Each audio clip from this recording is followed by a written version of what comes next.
Hello. There are some advantages to being a lazy person like myself. One of which is one I figured out a long time ago. Everybody asks me about how to store and travel with your lenses and your camera body to protect them, especially from fungus. But one of the important things that people don't consider, especially traveling or storing camera bodies, is that exactly like laptops, due to electrostatics through the board, that actually keep the onboard clock active on your camera. You can have corrosion and nasty destruction. There have been more than a few people send me pictures recently. I used to see this all the time. I used to repair compact and Toshiba laptops, and the serious issue, even with MacBooks, because you have a fan portal.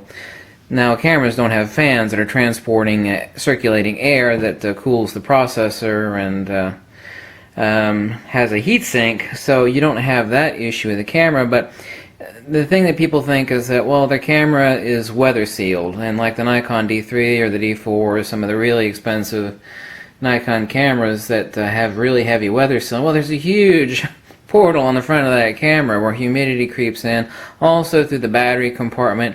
Now, what people don't differentiate is the extreme weather sealing. It's like, well, I've seen people use their cameras out in heavy rain before, and the camera is fine. That's true. That's protected against physical intrusion. It's just like having a perfect $1 million mansion. It's perfectly weather sealed. I mean, every crack and crevice is sealed against the elements and heat loss, and they've gone through there with a thermal detector. But the ants are still creeping in. I mean, this is exactly what humidity is like. It doesn't matter how good your Nikon DSLR or any DSLR is. You know, it's protected against heavy intrusion. But it's not protected against the ants. And the ants would be, in this case, analogously humidity. Humidity, of course, is a killer to lenses, causes fungus growth, but it also causes corrosion on the internal circuit boards of your Nikon camera, especially when traveling. You're out shooting, you're packing your gear around through humid environments where you live, like where I used to live in Fort Myers. Right now, basically it's raining nonstop for 5 months out of the year at my other house in Fort Myers. That's one of the reasons I moved away. I mean, it's just, you know, you just wake up and just everything is just sticking to everything. It's just, humidity is insane. So you live in those climates, or you're traveling in those climates, the things you need to consider is doing things fast, simple, and easy. And I love easy, cheap. Simplicity is a divinity. One of the first things that I have, and I'll get to a point where here in a second I'll mention an alternative to this, is an expensive Pelican case. Now, it does have a rubber O-ring gasket around the Pelican case, obviously so. Now, this is a $80 case, and you're saying, well, I don't want to spend that much money. Perfectly fine. Let's look at this as the first option, and let's look at the really cheap and down and dirty options. I'll get to that really quickly here. Inside the case, I keep a couple bags of desiccants, and not only is the case weather sealed, it's actually air-proof. But this is an $80 case. I've got a few of these cases full of lenses. That's one option. The other option, if you don't want to buy an expensive Pelican case like this, and I admit they are expensive, I have the cheaper cases as well. So what you can do is you can go to your local sporting goods store or the gun store, and they carry these. They're $24. It's called a gun guard. It's made by Plano. They're $20 to $24. Open these up. I actually have bags of desiccant scattered throughout the case. Another really easy way is that if you have your camera and your lenses in a bag, and you're just like, well, I don't want to fool with that. What's an easy way in the humid climates protect my gear?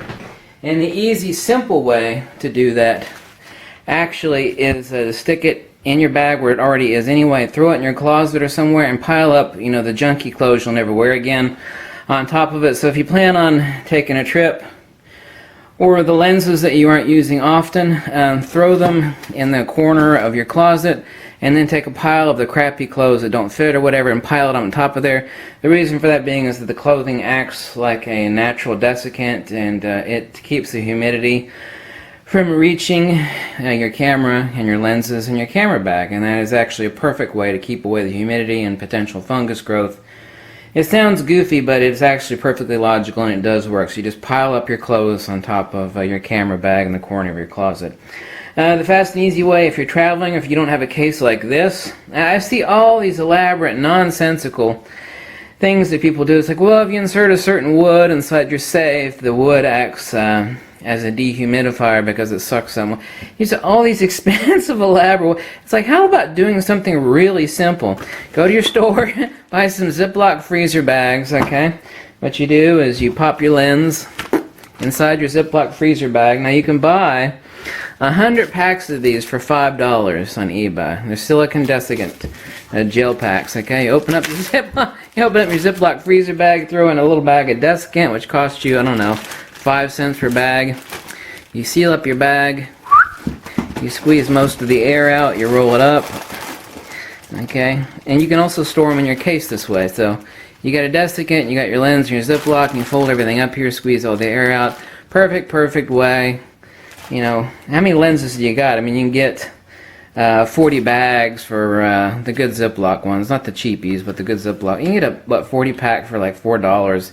This is the easy way to go. You can throw that in your case. You can actually fill your case up your bag. This is especially recommended for travel. If you're traveling in a humid climate, keep your lenses and your camera body too, with the body cap on it, in a Ziploc bag, and buy 100 pack of silica desiccant gel. I said $5 on eBay, for crying out loud.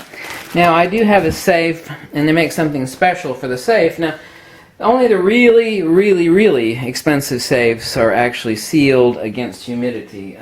Basically, 99% of all safes are not sealed against humidity, and I do not have one of those. They're just insanely expensive, and there's no need for that. They actually sell these. This is a loose desiccant. These are little air holes in here.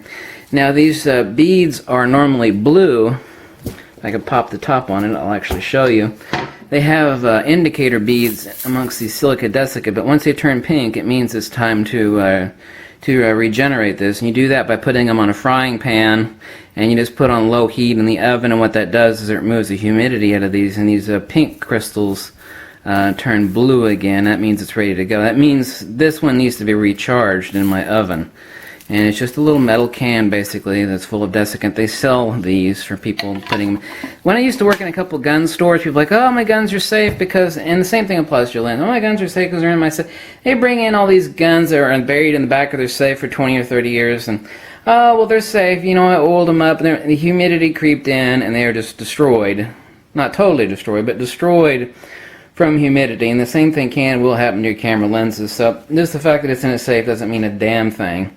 But they make these for like tossing in a safe. If you have like a wooden chest or something, it'd be neat to actually buy one of these. I have a few of these, and like I said, you can tell when it needs to be regenerated. You just have to bake them again for 20 minutes in the oven. It removes the humidity, and then you stick it back in, like if you have a foot locker at the end of your bed, or a large wooden chest, since it's not sealed against humidity. The best way, the same way in the closet, is if you have a footlocker or something, you get your camera or all the lenses that you don't normally use, you throw them in there, you pile clothes on top of them like I told you, stick a can of this in there, and you're perfectly safe. Okay, so you don't even need to resort to the Ziploc bags. However, for $4, and the cheap and easy, and this is as effective, if not more effective, than anything out there that costs infinitely more money. I love cheap, simple. Simplicity is divinity. Buy a 100 pack of silica gel, buy maybe $10 for the Ziploc bag. I mean, I don't know how much gear you got. Throw your camera body in here, throw in a silica gel pack, okay? So you're talking about maximum protection and minimum cost, okay? So you're like, oh God, what sort of money do I got to invest in protecting my lenses against fungus? Or, you know, I live someplace where it's humid 90% of the year. Which Fort Myers, where I live, also is not that humid, but this time of the year it is that humid. And the camera gear down there, I mean, it just grows fungus almost overnight. It doesn't matter how good a house you got, or even if you got anti-humidifier machines, it's just not good enough. It's just raining every damn day. You can get the larger packs like this for a little bit more money. I think these are like 80 cents a piece. They also have little indicator beads in them as well that turn pink, which means that they've become saturated. You can actually clip these, and like I said, just the same way as these, and reheat these and reactivate these. You can actually buy a large bag of these, but you're going to have to find something that has air permeable holes in it like this, or you can just use Ziploc and poke a bunch of tiny holes in it so the beads don't fall out, but the moisture is able to penetrate and be sucked up by the silica gel desiccant. So those are the cheap and easy options. Like I said, you don't have to buy an expensive Pelican case like I first showed you, but if you also have like one of the Plano cases like that is not airtight, something I do is I'll use a good trash bag. I'll throw them in the trash bag. I'll cinch up the end of it and tape it really tight or twist it off. That way you can use the Plano case that I showed you before. It's 24 bucks, and toss that in your closet. Or if you don't want to use any bags at all, like I said, throw it in your closet and throw a bunch of crappy old clothes. I'm sure you got a bunch of crappy clothes in your basement that are just like worthless. Like, I'll never wear that again. Just pile them up on top of the camera bag, and that is perfect desiccant. Best weather protection is a pile of old clothes on top of your camera, especially if you live in a humid climate, because that layer of, you know, yay bit of clothes piled over your bag is just a huge, awesome desiccant that keeps your camera gear from growing fungus, or worst case scenario, which I've seen more than a few cameras, is that they become infiltrated with corrosion. And a lot of the things that people have a misnomer about when it comes to Nikons is, or any camera, is that while they are heavily weather sealed, the issue is that what is pervasive is that what no weather sealing can remove, and that is humidity. And it gets in there, and where you have power running through the circuit board, you end up with corrosion, and your camera stops working. Oh my God, what happened? Then you send your camera off to Nikon. Then Nikon sends you a nice big rosy macro shot of a hunk of corrosion. It's like, oh my God, I never shot this camera in the rain. Is Nikon lying to me? It's like, nope. You had humidity pervade your camera. That is what happened to your camera. Oh my God, but I never shot it. So it doesn't matter, it's humidity. Well, I live in South Florida. I live in Miami. It's like, well, yeah, that's the reason why. You know, it's raining down there nonstop for about like 4 or 5 months. Same way it does at my place in Fort Myers. Especially if you live in some place like Seattle or Oregon or South Florida or South America or Middle America. Or if you're taking a trip, just buy a bag of Ziploc bags and buy a 100-pack of desiccant gel. I mean, it's just awesome. It just will protect your camera, will protect your lenses. Use them, toss them back in. You got no worries. So you'll never have fungus growth if you take that advice. And this is super simple. There is nothing cheaper and more simple, but also it's not, just because it's cheap and simple doesn't mean it's not good. That's the problem I have with a lot of people. It's like, oh, unless you spend a lot of money on an expensive system and a dehumidifier. It's BS, okay? Not everything. People have this notion that you know, you get what you pay for, and while that is generally true, there is nothing more effective than throwing your lens in a Ziploc bag with a bag of desiccant. There is, and it's the cheapest method, but people don't want you to know that. They want you to spend money on crap you don't need. But I'm here to tell you that you don't need to do that. Stop blowing your money on crap you don't need to blow your money on. You know, save that money for another lens or something. Anyway, catch you later. I flapped my lips too much, obviously.